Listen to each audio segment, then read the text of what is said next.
Okay. I'm Robin Nicholoff. I'm Gretchen Nicholoff. So we're going to talk a bit about how we got here, how things were when we got here, what we did to improve them. Yeah. Mistakes made along the way, and what a wonderful valley this is.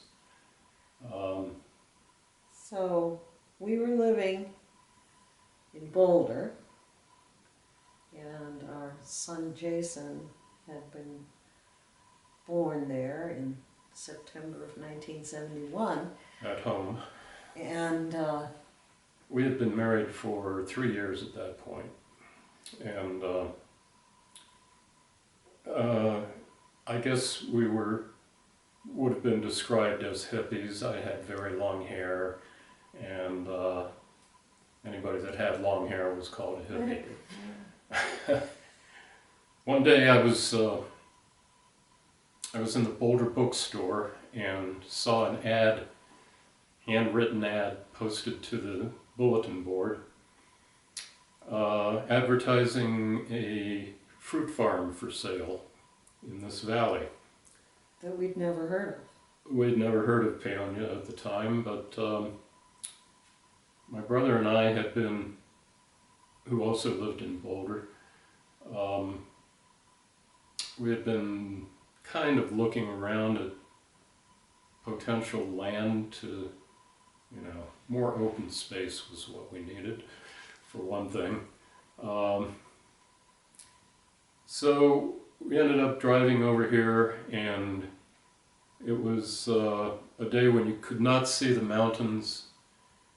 It was totally fogged in, and sometime in March, I can't remember exactly when.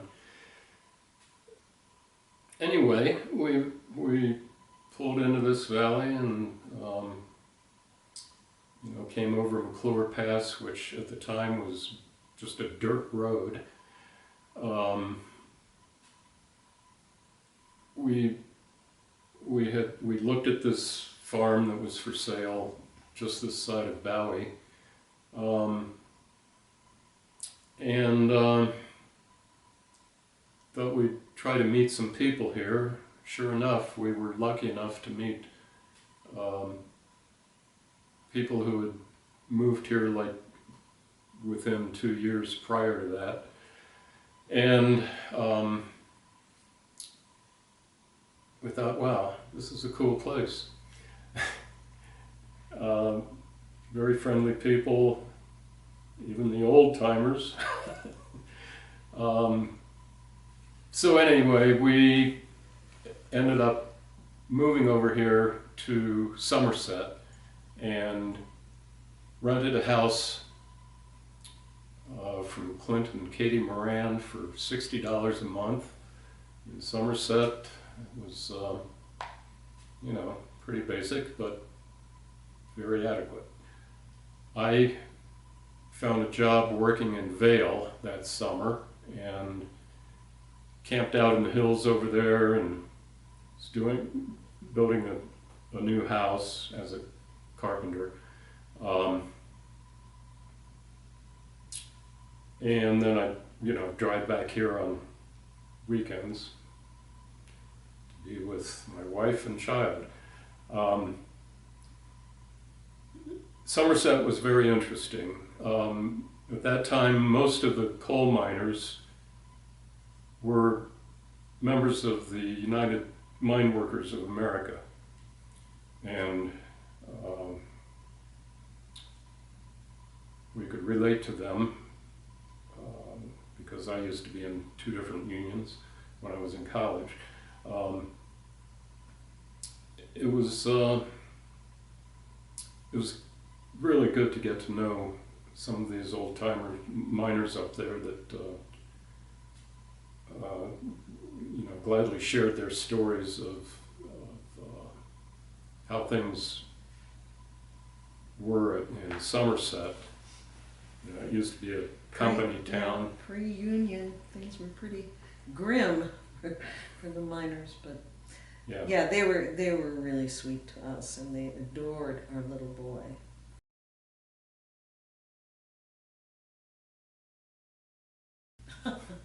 That might have been why they were so welcoming. We had a cute little kid. And I felt kind of proud to be known as the first hippies in Somerset. And of course, hippies now has kind of a pejorative sense to it, but as I mentioned back then, anybody with long hair was a hippie. So we lived in Somerset. Feel free to jump in, by the way. You're doing fine.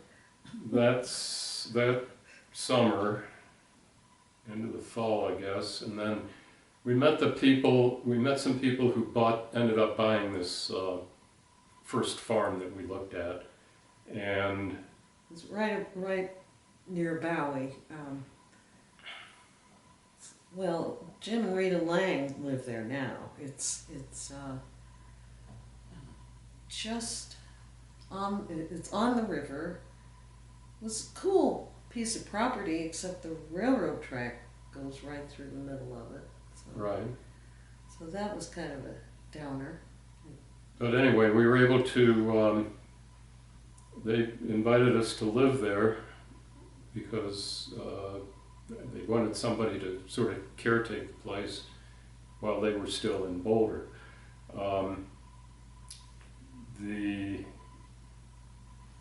That was kind of a hard winter, Ooh, winter of terrible 72, winter. 73.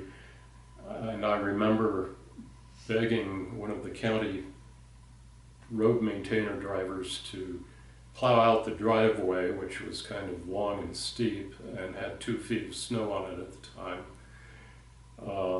so that we could take our toddler to the doctor. And he was kind enough to do so. And, you know, life then was, it was rather remarkable how this community of young people, recent newcomers, developed this sense of community. I remember chaining up the pickup truck and driving up onto the mesas to play music with people on. Right. Yeah, I was thinking about that earlier when I was staring at my computer screen, you know, for so many hours. That we didn't do that then.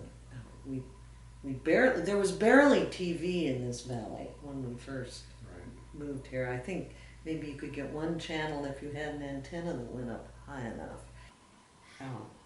Back in the day, the building, which is now the Belmont building where KVNF is housed, was Joe's Bar. Belonged to well, I don't know who had it before Joe, but Joe was one of our compatriots. In fact, he lived down the road from us when we first moved here. Wasn't he there then? Yeah. Yeah. Anyway, we used to have the best dances at Joe's Bar. With live bands. Live bands Joe would bring in. And back where the community room is now at KVNF was all wide open back there. And, yeah, those were fun times. And it was really sad when it closed. What kind of dancing? Hmm? What kind of dancing? Wild hippie dancing.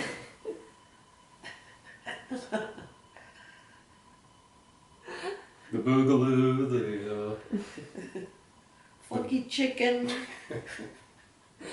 I don't know. the twist, Very You name it. idiosyncratic dancing. Not the foxtrot or the waltz. Definitely rock and roll music. Because of the lack of in-home entertainment, as people have now, there was really quite a remarkable social scene going on with the hippies. I feel like every Sunday we would go to somebody else's house, and or there'd be a potluck somewhere, or somebody was wanting to play music, or charades. Remember all the time we played charades with people? Anyway, making our own fun. Mm-hmm. Yeah, it was a good time. I mean, we had virtually no money. I mean, Right. And so the following throat. spring, we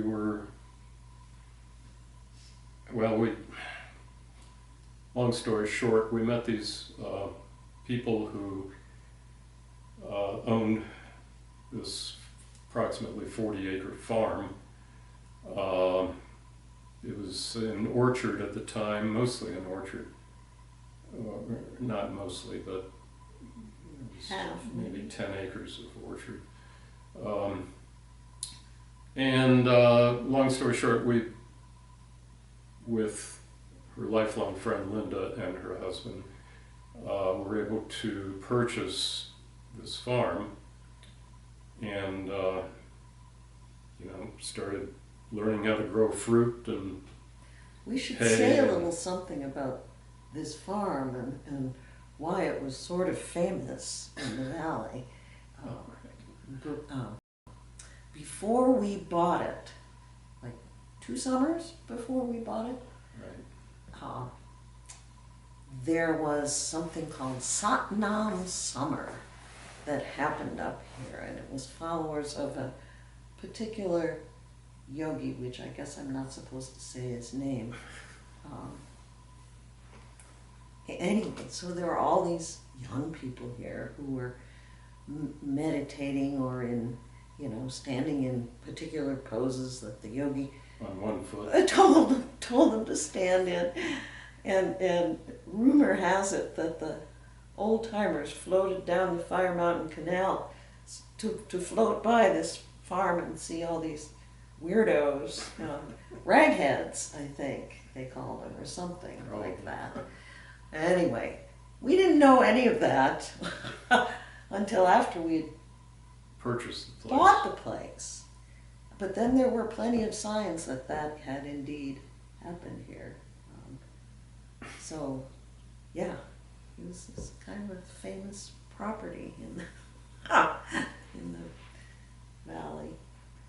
So I'm we sorry, we struggled to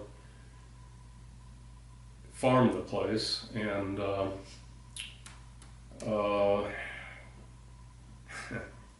one winter, Todd, the neighbor, and I, we had a pretty good harvest of apples that fall, and decided we were going to haul them to Ohio and sell them. This was, just the beginnings of legitimate or operable organic farms. So, and this farm had been organic even when the other hippies lived here, and still is. So we, sometime during December, we loaded up the truck with apples and drove to Ohio. Well, along about St. Louis, there was a very cold winter storm, or had been, and the roads were really icy, so we ended up driving about 25 miles an hour through several states, and finally got to Ohio and discovered that a lot of the apples had frozen. So the wholesaler we were going to sell them to said, Oh, nah, don't can't want sell those. these. Fortunately, he knew of a guy who had a juice facility and thought he might be interested in buying them for juice, apple juice. Sure enough, we were able to unload them, and that was the way farming was then for us. And then in the winter of '78, '79, after I'd started building this house, the elk herd came down. As far as I could tell, it was the first time in at least 25 years that they had been in our orchard, because they stripped all the bark off the trees. Not all the bark, but girdled the trees, most of them, and Means the tree is dead. yeah, which kills the tree. And the reason they came down, there was almost 3 feet of snow on the ground here, which was, in retrospect, extremely unusual. At least now it is. So that kind of wiped out the orchard. So at that point, the only crop really was hay. It was very hard to make a living here during those days, early 70s. I was doing things like digging graves, cleaning the Fire Mountain Canal for $1.60 an hour, which was the minimum wage then. And, picking up some carpentry jobs, little remodels here and there, additions, and gradually, well, like I said, I started building this house in '74. The following year, I met some people and built them a house out on Rogers Mesa, and that was the first solar house in the valley. It had active solar collectors and used eutectic salts to store the heat, and it was a good job, and the first one I had as a general contractor. And things picked up, and over the last 45 years or so, managed to build some very nice couple dozen custom homes, as well as some commercial buildings, a lot of remodels. Added on to this house, and always got to come home and do the farm work. Yeah, this back to the early days here. Some of the locals were incredibly helpful. We wanted to particularly remember Ted Crawford, the captain, as some people called him, who was really, really nice to the weird newcomers. And he let us grow things in the greenhouse. Pan-American greenhouses, which no longer exist, but they were... Apple Valley Park is where the long before Apple Valley Park, there were greenhouses there. down in the next to the creek, there were several large greenhouses.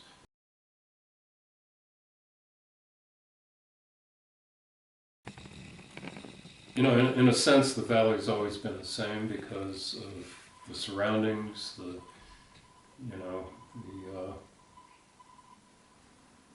mountains and the forests and desert down that way. And part of that is due to the conscientious vigilance of local groups like the Conservation Center, which we were early on members of, and I was the president or chairman at one time. We were both on its board for Right, many oh, years. many years. Decades. Yeah. And Gretchen was at one time the president of the Western Colorado Congress, based in Twice I was president. twice. These conservation organizations, nonprofits that are supported by members mostly, and some grants. They've been really instrumental in helping direct policies toward our forests, national forests, and BLM lands. But I think, one of the, to me, amazing things about this valley is the way it's improved itself. We mentioned the Blue Sage, which, has just been a wonderful venue for everything from classical music, world-class musicians, to, classes for kids, and art exhibits constantly. Yeah, the art scene here is. The art scene here, I think there always has been one. yeah, there has, but it's more supported now, and More institutionalized, maybe. perhaps, yeah. Yeah, back when we first lived here, Parma Tyson had the Sage Dome galleries on Barrow Mesa outside of Hotchkiss, and she taught many of the artists. I might have some of their art on my walls still, I probably do. Yeah. She was really a hub of creativity, and artists from Hotchkiss, Paonia, flocked to her studio. So that tradition just keeps growing here, which I think is way cool. I've always thought this place, Taos had nothing on this place, as far as I'm concerned, except for having a pueblo of native people. We don't have that, but Yeah, one thing we could use is more diversity, ethnic diversity around True. here. But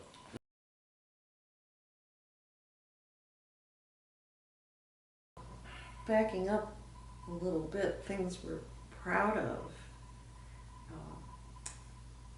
We helped establish the Lamborn Valley School, which was the Waldorf school. Our boys went to that school. she taught music. I did teach music there. Began my conducting career there. I won't go into that, I guess. At Lamborn Valley School, they have festivals, and usually having to do with the changing seasons. And Lisa Kalinikos was teacher there, and she wanted to have a choir come sing for one of the festivals, and we didn't have a choir. And so I said, I'll start a choir. When we first started, it was I guess you could say it was the hippie choir. Because that's who we knew, So we started a choir, and basically we've had a choir ever since. We were in on the garage level at KVNF. Good friends with Campbell Stanton. Robin remembers having a conversation with him. In Chicago, I think it was winter of 1977. He was back there visiting his parents at Christmas, and we were visiting her parents and her sister. And So Campbell and we were in a bar down in Chicago, and he said something like, "You know, I've been thinking of starting a radio station." We thought, wow. That's a great idea. Let's do it. And a year or so later, in this tiny room, you know, about a fourth the size of this room, there was There it was. at his farm, there was a studio. And it went on the air, I think, early 79. Something like that. It's 40 some years old now. Yeah, and we both DJ'd a bit. Jeff Reynolds and I were the first live performers there. In that little tiny room. Yeah. She was a classical DJ for many years, and I was Sunday night jazz DJ for 10 years or so. And over that time, over the past 40 plus years, you know, it's become just a fabulous station. It opened a second studio in Montrose a couple of years ago, and yeah, Campbell still has his farm up there. Yeah. And I, let's see, I'm going to get this year right, in 1976, joined the League of Women Voters, and I have been a league member ever since. We were just starting a new league here in Delta County, a woman who had been active in the league somewhere else, which is always the way these things come to be, you know. She missed it, and so she rounded up a bunch of us and said, "This is what we're going to do." Okay, we'll do it. Yeah, and that's been a very rewarding part of my life. Even though the Delta County League is no more, we are the League of Women Voters of the Uncompahgre Valley also serves Delta County. So that's still going, and And you were on the state board of directors of the league yeah, for a while. yeah. I also ran Ed's campaign for county commissioner in 2008. Unfortunately, he did not win. Which brings up the politics The of politics the county. of the county. I mean, Yeah. back in the 70s and 80s, we actually had county commissioners who were Democrats. We actually had congressmen who were Democrats. And it's pretty changed politically from those days. Was chair of the Delta Democrats for a while, and it's a tough it's a tough job. Hard to rally the troops when you're outnumbered 2-1 or more. So, anyway.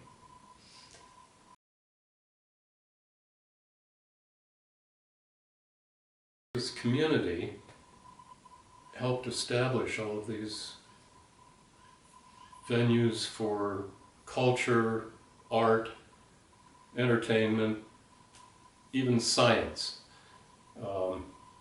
This valley has had some pretty important scientists living in it. It's so wonderful to see these young people moving here and start farming and making a go of it. I mean, we mostly do it because it's in our blood. So we have all this land to take care of. Yeah, and you know, it's part of the conservation ethic that you care for the land and maintain it. And I'm kind of thinking as the young people move in to this county, we may see some political change as well, you know, because the young people who are coming remind us of us in a way. And it's not just young people. I mean, Old people remind us of us. there are people our age who, you know, are fed up with Denver, for example, and have moved here and are amazed at the culture and the climate and the surroundings and the people.